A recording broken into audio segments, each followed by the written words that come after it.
Can somebody please tell me when the job market got this bad? You try being Gen Z and try getting a job, see how long it takes you. The last thing I want to hear is people telling me like there's something better for me out there, because how long is it gonna take? The white-collar jobs data is terrible. It's like 2009 level. It's likely to be one of the most challenging times in history for graduates to get a job today. Everyone keeps saying the American job market is dead, but they're wrong. The market for American jobs is actually booming, as long as you don't live in America. So I applied for them overseas. And I don't mean factory jobs. I'm too soft for that. I mean white-collar, college degree email jobs.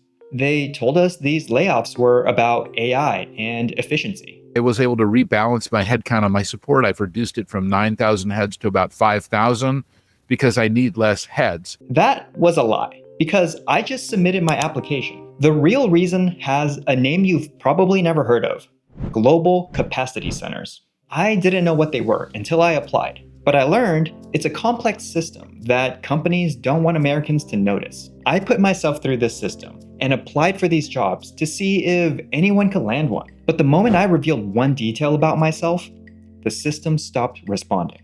At first, I didn't understand why, but the deeper I looked, the clearer it became. But to understand why you can't have these jobs, we need to look at how the math doesn't add up. If you've been on LinkedIn lately, in between CEOs crying and their AI slop, you've seen this. Coordinator roles with hundreds or thousands of applicants. Junior roles paying less than Panda Express. Intern roles requiring master's degrees. And the blame is put on the economy. The economy has not been able to create any jobs. Interest rates. They're dealing with economic uncertainty and questions about trade and interest rates. Efficiency. For the people that are doing the work, they're going to have more ownership and they're going to be able to move more quickly. And of course, AI. But if this were really about AI replacing work, you wouldn't believe what I found next. Over the last 3 years, Amazon laid off 57,000 American workers, and they just laid off 16,000 corporate staff in the US. But 2 months ago, they announced a $35 billion investment to create 1 million new jobs. Just not here. All while laying off more US workers. It's not news that the entire American economy is currently being propped up by this AI circle jerk. Take Salesforce. Their CEO, Mark Benioff, fired 4,000 American customer support roles last year, claiming his AI was doing 50% of the work. But if Salesforce is all in on AI, why are there pages and pages of customer support roles similar to the workers they just fired, hiring in India? What's unique about many of these jobs is that they are 6 p.m. to 3 a.m. shifts. Those are US work hours. AI doesn't need a night shift. Everything's computer.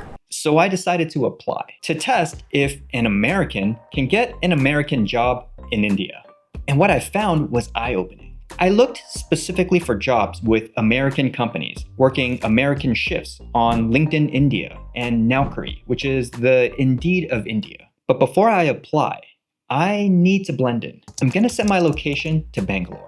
And I'm gonna update my profile, relocating to Bangalore, seeking US roles in India, full US work authorization, worked with global teams, including in India. I'm the perfect bridge for US-based clients. I think that's pretty strong. There are so many open roles in India. Compared to what I see in America, I don't even know where to start. This alone makes it hard to believe that AI is the reason for all the layoffs in America. Google actually said the quiet part out loud. They laid off American employees and hired corresponding roles in Mexico and India. Heck, even Waymo's self-driving cars get support from workers in the Philippines.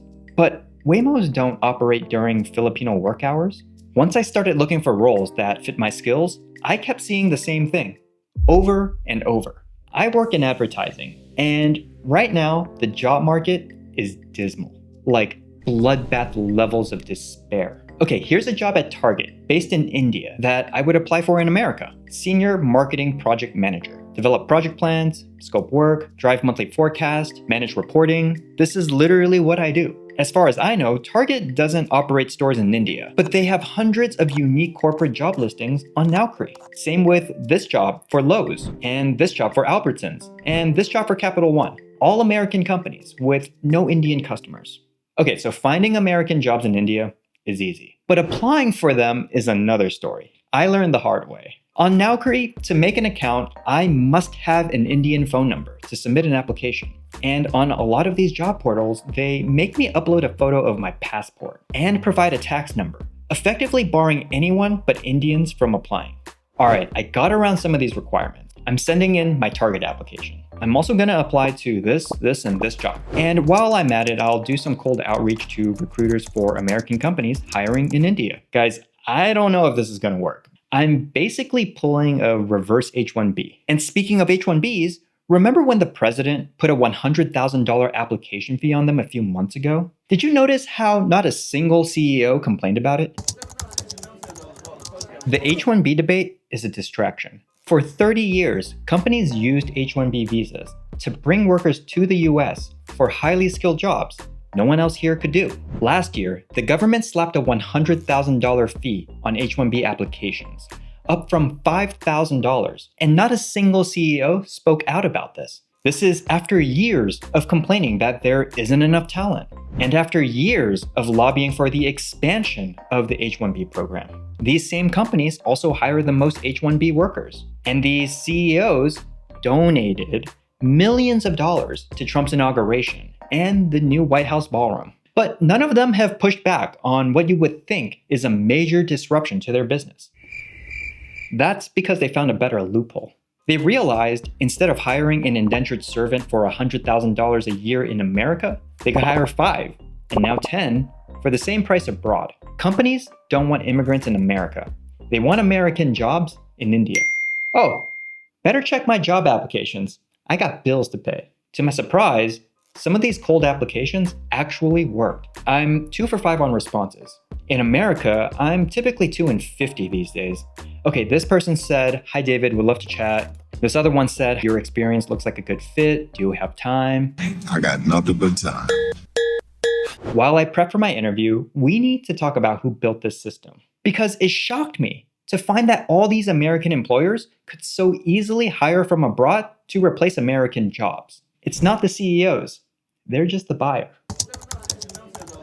This whole offshoring thing didn't happen by accident. Consulting companies like McKinsey and E&Y have meticulously designed and engineered these global capacity centers for decades. GCCs are basically offshore factories, but for white-collar jobs. Historically, GCCs outsourced simple work like customer and tech support. But over the years, as the internet matured and collaborative work online got easier, more specialized jobs were offshore to GCCs. Now, almost any white-collar job can be done by someone working in a GCC. IT, software development, web design, accounting, you name it. I went to the dentist the other day, and even the receptionist was replaced by an iPad with a worker from India. This lady on the screen was working in the US from 8,000 miles away at 1:30 in the morning. This isn't cutting-edge AI technology. This isn't more efficient. This isn't a better customer experience. And this worker's only tether to the US is through this Zoom call. I could literally just hang up on her, and I'm not sure how she'd get back to work. GCCs are just an evolution of an offshoring trend that's been happening most of our lives.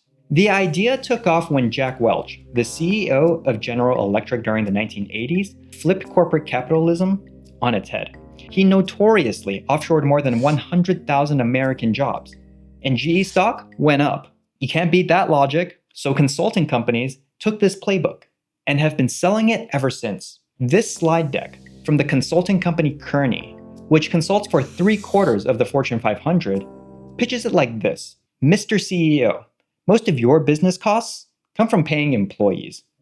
Get rid of them and hire cheaper ones in India and save 65% on your entire operation. We'll take a 5% cut for getting you up and running. And if this is what they mean by up and running, we're all cooked. Anywhere where the cost of living is significantly lower than the US, GCCs are popping up, financed by the same companies doing mass layoffs. There is a direct correlation between the growth of GCCs and the decline of quality, well-paid American jobs.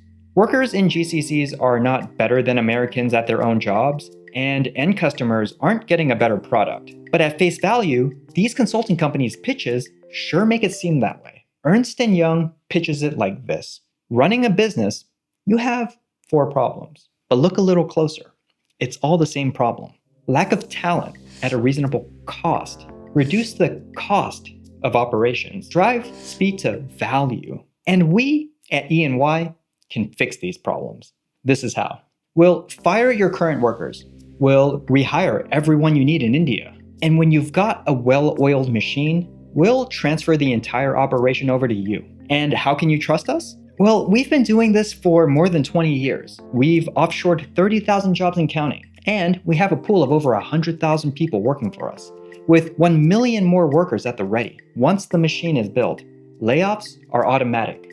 Just like the headlines we see day after day, month after month. Okay, we have a problem. As soon as I told these GCC recruiters I'm American without an Indian visa, I got ghosted. And that's when it hit me. My work experience and skills never mattered. If you're from abroad and want to work in the US, you can apply for a visa. It's slow, unfair, and expensive, but it exists. But if you're American and actually want to work in India, it's damn near impossible for these kinds of roles. And that was the moment it clicked. These jobs were never meant to be global. What I thought was my biggest advantage, experience working with both American and Indian teams, turns out to be my downfall. This system isn't hiring for cross-border expertise. It's optimizing for elimination, which means I'm not the asset. I'm the role being phased out. Let me be clear about what this is not. This isn't about Indian workers. They're trying to get their bag just like anyone else. This is about who the system is designed to serve. CEOs. Hiring used to be about finding the right person, but now it's basically just browsing Yelp, filtering for dollar signs. Companies might be in the mood for gas station sushi, the reliable neighborhood spot, or the 20-course omakase experience. But when you put them right next to each other, 6 days out of the week, you're gonna hit the gas station. Global capacity centers, like the one I applied to, have existed for years, but it feels like this layoff trend has only started in the last few years. This is because COVID turned GCCs up to the nth degree, supercharging both their growth and adoption. In 2020, all of a sudden, we had to work from home. Companies saw their employees working from anywhere, at home while playing Animal Crossing, with their laptops at the beach, in another country altogether. Some people even got multiple full-time jobs. And I think this was the point where employers were like, why am I paying an American to do work from anywhere when I can pay someone else to do the same job at 1/10 of the cost? So they did. A few years later, layoffs were all the rage. So now we're in talk of cuts. So does 2024 mean we rectify that, we see more exuberance, more hiring? And when these companies weren't laying Americans off, after initially embracing long-term work from home, many tech companies have started urging employees to come back to the office. We didn't fumble work from home, which collectively we all prefer. Employers used return to office as a way to get people to quit, then offshored those jobs. Now, companies are paying their workers to leave to avoid the big L word. Layoffs. I don't have to show you the data to prove we are worse off now in every way, but I am. Unemployment for young, entry-level workers in the US is sharply rising. Long-term unemployment is on the rise. White-collar professional jobs continues to decline. White-collar wages have not only stagnated, but declined when pricing in inflation. And looking at the growth of GCCs, it's plain as day. GCCs hired 140,000 new grads in 2024. GCCs have seen an average 30% increase in hiring year over year since 2020. India will host 2,100 GCCs by next year, employing 3 million workers. Salaries in GCCs have increased an average of 13% year over year. So is it really AI that's making American companies more efficient and more profitable? And if you think this stops at other people's jobs, I hate to break it to you. The kinds of roles GCCs are offshoring are expanding fast, including jobs you were told were future-proof. This company, Athena, advertises talent with PhDs from Latin America, again, emphasizing cost savings. This company, Samara, helps US firms hire accountants from India, specializing in US tax code. And why do you think we need this device for surgeons to do surgery from anywhere in the world? So I didn't end up getting an interview, let alone a job offer in India. It's not worth their effort to hire me, no matter how good at my job I am, compared to the pool of native Indians they could easily pull from. Looking at these GCC job descriptions on Naukri, the jobs typically offer between 1.5 and 2.5 million rupees per year. This is a pretty solid upper middle class salary in India. In America, that translates to $22,000, not enough to pay rent where I live. So even though I didn't get the job, no American in their right mind would take these jobs either. But it won't change the fact that someone in India will. These are highly coveted roles. And again, I'm not blaming workers in other countries. They took our job! They took our job! They're just taking the opportunities available to them. My problem is with the companies taking away opportunities that are inherently better suited for workers here and supported by the profits they make here in exchange for cheaper labor in the name of stakeholder value. Because this has huge consequences, similar to what we've already seen during our lifetimes.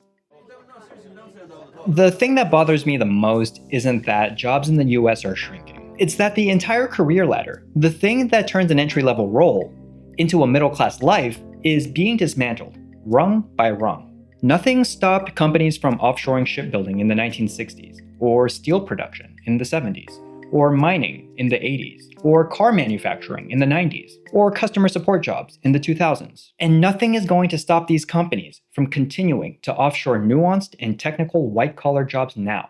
All while investment in US jobs seems like a pipe dream. How much are you spending, would you say, over the next few years? Oh gosh, I think it's probably going to be something like, I don't know, at least $600 billion through 28 in the U.S. Yeah. It's a lot. No, it's significant. Sorry, I wasn't ready to do our move for announcement. You said it wasn't. CEOs blame the lack of American talent while gutting the systems that create that talent. The investment American companies are pouring into other countries has us competing with a global workforce. But when it's not about skill and all about price, it's a race to the bottom where only our monopolies end up winners. Without white-collar experts in America, we're never hiring juniors looking to get their careers started. And without them, there really won't be any more skills or knowledge based in the US. And once the job ladder is gone, no amount of upskilling gets you back in. You have an opportunity here, Bob. This is a rebirth. So if you're wondering why the job market feels broken, it's not because you aren't skilled. It's because you're expensive. And for CEOs and consulting companies, that's the only metric that matters. This doesn't end until we stop believing layoffs are about technology and efficiency. It's about money. Have you lost a job recently because you were made redundant? Tell me about your job search in the comments. If you're an employer, drop some underrated gems. Thanks for watching.